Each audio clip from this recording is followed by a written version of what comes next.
Gibran itu seperti kurang paham bahwa debat capres dan cawapres itu berbicara tentang kebijakan, yang di atasnya itu adalah paradigma dan di atasnya lagi adalah filosofi. Semua yang ditanyakan dan dijawab oleh Gibran kepada Caimin dan Profesor Mahfud di debat cawapres kemarin adalah tugas dari pejabat eselon 3 atau eselon 4 di kementerian atau lembaga. Lebih ngetes lawan, bukan tugas mengemban kebijakan polisi bernegara. Apakah ini akibat dangkalnya pemahaman Gibran tentang kebijakan, paradigma, dan filsafat bernegara, atau strategi tim pemenangan karena menganggap rakyat itu perlunya hanya hiburan, aksi teatrikal di debat cawapres? Kita tidak tahu. Namun secara akademis kali ini kita akan bahas debat cawapres dengan tema pembangunan berkelanjutan, sumber daya alam, lingkungan hidup, energi, pangan, agraria, masyarakat adat, dan desa. Ada beberapa catatan penting yang perlu dipahami, yaitu Caimin dan Pak Mahfud berusaha serius membahas tema debat dalam tingkat policy debate, sementara Gibran terlihat belum cukup ngerti dan tidak memiliki kapasitas yang cukup untuk debat di tingkat kebijakan. Misalnya ketika Gibran menyinggung soal istilah LPF, lithium ferrofosfat, tidak jelas pertanyaan Gibran dalam konteks persoalan atau solusi yang dibutuhkan pada level kebijakan nasional atau apa. Begitu pula pada isu greenflation yang ditanyakan pada Pak Mahfud. Apa yang ditunjukkan itu adalah degradasi lingkungan dalam konteks ekonomi lingkungan atau konteksnya apa? Pak Mahfud kecewa dengan Gibran yang sangat recehan bertanyanya, tidak berkelas dalam berdiskusi tersebut.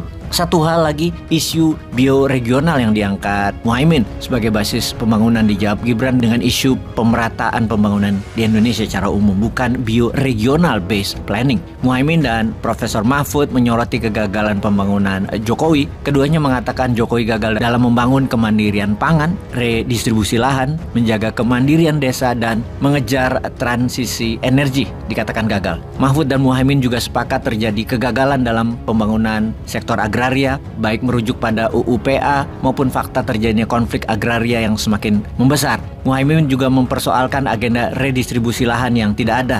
Mahfud menyinggung kesenjangan kepemilikan lahan konglomerat dibandingkan dengan petani. Namun Gibran menjawab kesuksesan Jokowi dengan pembagian sertifikat, maksudnya sertifikat lahan. Tentunya ini bukan jawaban reformasi agraria. Muhaimin menambahkan persoalan hak-hak adat yang harus dilindungi dengan mempercepat undang-undang terkait hukum adat. Jangan seperti rezim yang selalu menampilkan seremonial penggunaan baju adat secara periodik namun masyarakat adat disingkirkan. Mahfud dan Muhaimin setuju perusakan hutan atau deforestasi terjadi sangat buruk di era Jokowi. Sampai saat ini Pak Jokowi dianggap tidak melakukan upaya serius untuk mencegah deforestasi. Jumlah penggundulan hutan mencapai 12 juta hektar selama 10 tahun terakhir. Bahkan menurut Pak Mahfud, saat ini aktivis lingkungan itu ditangkap jika mengkritik pemerintah. Pak Mahfud juga menyoroti kegagalan Jokowi dalam kemandirian pangan. Hal itu bertentangan dengan janji Jokowi pada debat Capres 2014 bahwa tidak ada lagi impor pangan jika dia jadi presiden. Mahfud mengatakan justru Jokowi ingkar dan tidak sesuai janji karena impor terus menggunung. Beberapa data impor pangan tersebut disampaikan Mahfud dalam debat, yaitu masalah beras, kedelai, susu, daging sapi, dan lain sebagainya. Muhaimin melanjutkan dengan mengatakan bahwa swasembada pangan kita gagal, bahkan tanpa memasukkan isu krisis iklim.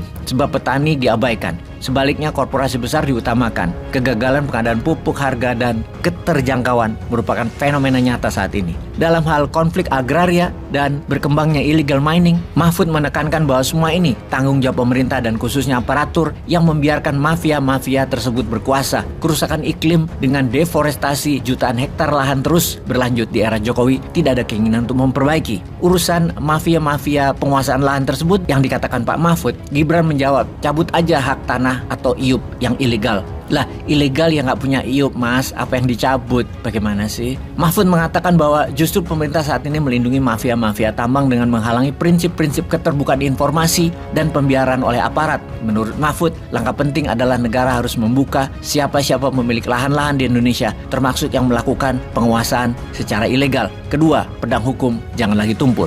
Hilirisasi Jokowi yang dibanggakan Gibran sebagai program strategis dalam memajukan bangsa serta menciptakan lapangan kerja, menurut Muhaimin dilakukan secara ugal-ugalan, tidak mensejahterakan penduduk lokal dan mendatangkan tenaga kerja asing yang banyak. Muhaimin mengatakan bahwa eksplorasi alam untuk pembangunan perlu, namun harus menghitung sisi ekologisnya. Terkait transisi ke arah energi terbarukan, Muhaimin justru mengatakan bahwa rezim Jokowi tidak serius. Target penurunan emisi karbon 2025 berkurang 23% jadi 17% dan pajak karbon ditunda. Muhaimin dan Mahfud menunjukkan berbagai kegagalan pemerintah yang harus diperbaiki atau yang masyarakat harus ketahui. Rakyat dalam debat kemarin terinformasi kegagalan pemerintah yang bertanggung jawab atas kehancuran lingkungan, berkembangnya mafia tanah dan tambang, rusaknya aparatur negara, deforestasi berkelanjutan, hilirisasi yang tidak menguntungkan, dan lain sebagainya. Jutaan rakyat yang mendengar pemaparan Mahfud dan Muhaimin menunjukkan adanya ketidakjelasan atau ketidaksinkronan antara fakta yang diketahui elit dengan tingkat kepuasan publik terhadap Jokowi dalam berbagai survei. Tentu saja, rakyat sekarang dapat mempertimbangkan mana yang